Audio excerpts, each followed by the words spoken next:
जिन्होंने देश में किसान आंदोलन की एक शुरुआत की थी। आप बिलोंग करते हैं पन्ना अध्याय के उस त्याग और बलिदान से, फिर आप ठंडे कैसे बैठ सकते हो? अरे आपके वो जोश, आपके वो आग है जो आज तक किसी समाज ने अनोखा उदाहरण पेश नहीं किया। तो मेरे उस समाज के गौरव को मेरा नमन, मेरे समाज की इन युवा प्रतिभाओं के जो चमकते चेहरे हैं, इसको मेरा नमन। दोस्तों, मोटिवेशन के नाम पे आज बहुत कुछ हो गया, कुछ नहीं बताऊंगा ज्यादा, बहुत समय बहुत कम बचा है। आप सुन के मेरे अकॉर्डिंग थोड़ा सुनना बच्चों को बहुत अच्छा नहीं लगता। बहुत संक्षिप्त में बातें बताऊंगा, मेरा रियल एक्सपीरियंस बताऊंगा। छोटा सा इंट्रोडक्शन है। धीर सिंह दावाई, असिस्टेंट प्रोफेसर, राजकीय कन्या महाविद्यालय चूरू। और ये जो संघर्ष की पीढ़ी है यहाँ तक पहुंचने की, बहुत दर्दनाक है। बताने लग जाऊंगा, आंखों में आंसू आ जाएंगे, इसलिए बताऊंगा नहीं कि मैंने अपनी यूनिवर्सिटी की पढ़ाई कैसे बिना भोजन तक के की है। मैंने कैसे केले खाकर पढ़ाई की है। केले 110 रुपए के जूते लाके 3-3 साल यूनिवर्सिटी जैसी जगह में, कि जूतों के लिए पैसे नहीं थे साहब। संडे को डाइट ऑफ होती थी, हॉस्टल में खाना नहीं मिलता था, तो 2-4 रुपए के केले खा के काम निकाल लेता था। चाय के लिए पैसे नहीं होते थे, सरदर्द होता था, रिक्वेस्ट करता था मेस वाले से कि चाय पिला दो, और वो 1 रुपया लेता था और इतनी सी चाय डाल देता था। ये संघर्ष यहाँ तक कैसे पहुंचा है, उसका रियल चीज बता रहा हूं। सबसे बड़ा मोटिवेशन है सेल्फ मोटिवेशन।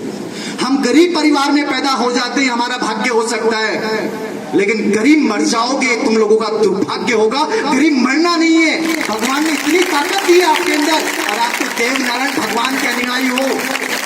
आप में वो जोश है, वो चेतना है कि आप कुछ भी कर सकते हैं। बहुत से बच्चे कहते हैं साहब सफलता क्या है? सफलता ये है जिस दिन आप अपनी मम्मी पापा की आंखों में वो खुशी भरे आंसू देख लोगे। खुशी भरे आंसू कौन से? हर माँ बाप सपना लेता है कि मेरा बेटा एक दिन अफसर बने, मेरा बेटा एक दिन ऐसा कुछ करे कि मेरा नाम रोशन हो जाए। वो माँ बाप चाहे गरीब हो, चाहे अमीर हो, चाहे वो नरेगा मजदूर हो, वो सब ये सपना देखते हैं। और जिस दिन आप लगते हो ना, उस दिन आप उम्मीद नहीं कर सकते। हमारे शरीर के, हमारे माँ बाप का रोम रोम खड़ा हो जाता है, और उनकी आंखों में उन आंसुओं को ये महसूस कर लिया, ये मान लेना कि जिंदगी में आपने अमरत्व को प्राप्त कर लिया। उससे बड़ा उससे बड़ा पल अपनी लाइफ में कुछ नहीं हो सकता यदि वो आंसू आपने देख लिए, वरना अपनी ये जिंदगी बेकार है। ख्वाहिशें छोड़नी पड़ती हैं कुछ अलग करने के लिए। राम को सब कुछ छोड़ना पड़ा था श्री राम बनने के लिए। अरे श्री कब लगा था? वनवास पे गए, पूरे परिवार को छोड़ा, राजपाट को छोड़ा, तो वही सिलेक्शन की सीढ़ी है। यदि जिंदगी में आगे बढ़ना है, उस हर चीज को छोड़ दो जो आपको डिस्ट्रैक्ट करती है, जो आपको रोकने की कोशिश करती है। चाहे वो आपके रिश्तेदार क्यों नहीं हो, चाहे आपका परिवार क्यों नहीं हो, चाहे वो आपके नकारात्मक विचार क्यों नहीं हो, और चाहे आपका मोबाइल क्यों नहीं हो। हर चीज को जिंदगी से उठा के फेंक दो और अपनी जिंदगी में एक एम बना लो कि जब तक मेरी माँ बाप की आंखों में वो खुशी के आंसू नहीं देख लूंगा, तब तक चाहे मेरे शरीर से एक एक रक्त की बूंद बहती रहे, मैं रुकूंगा नहीं। क्योंकि अरुणिमा सिन्हा जैसे अनुपम उदाहरण हमारे सामने एग्जाम्पल बन के उभरते हैं दोस्तों।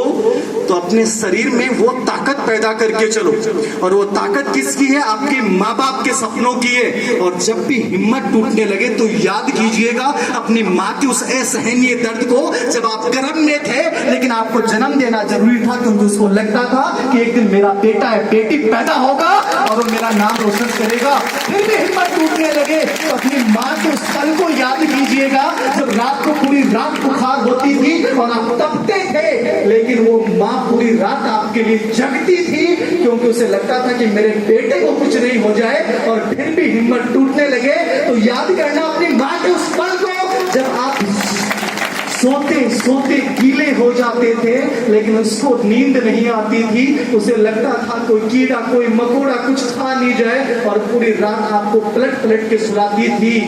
उस